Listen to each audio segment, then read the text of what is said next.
Hi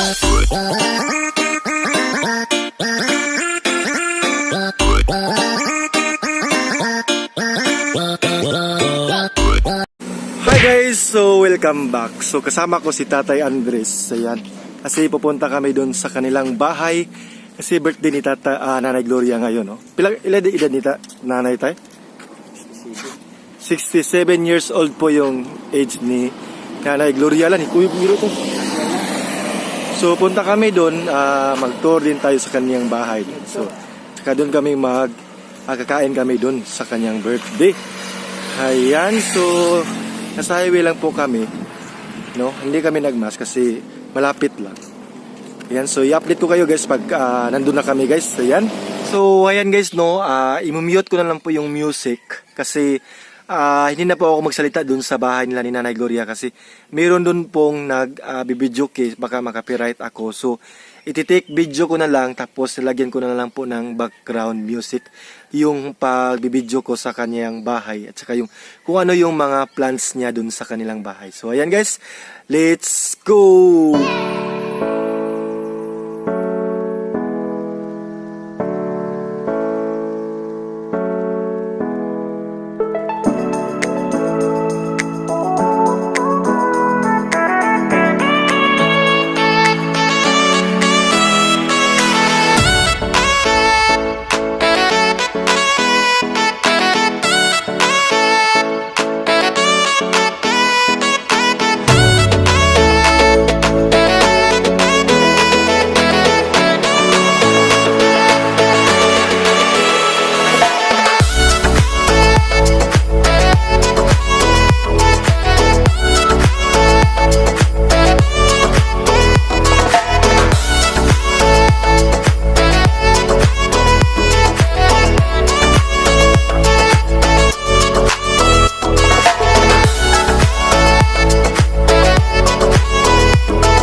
sa bahay ng nanay. Ayan, naganda na si tatay para sa aming panangalian. So, ito yung kainan nila.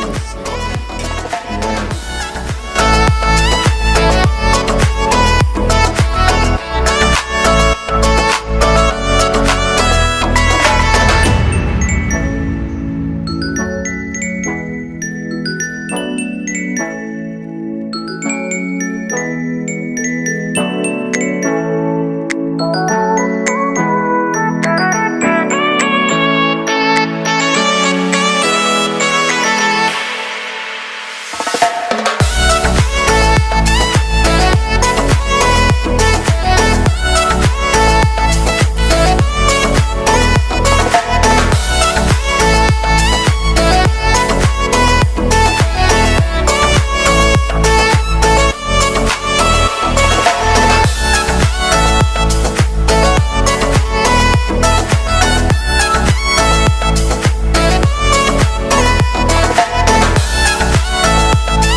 And so, ayan guys, no, ipakita ko na sa inyo yung mga plants collection ni Nanay Gloria at saka happy birthday po kay Nanay Gloria, 67th birthday po. Maraming salamat po, Nay, sa pag-invite dun sa kanilang bahay. Yan. So, for more videos guys, please subscribe and check on my YouTube channel sa mga baguhan dyan. Maraming salamat po sa nag-subscribe and suporta kay TipsMeYou. Maraming salamat. Keep safe always po and God bless. Bye-bye. Thank you for watching. Bye-bye.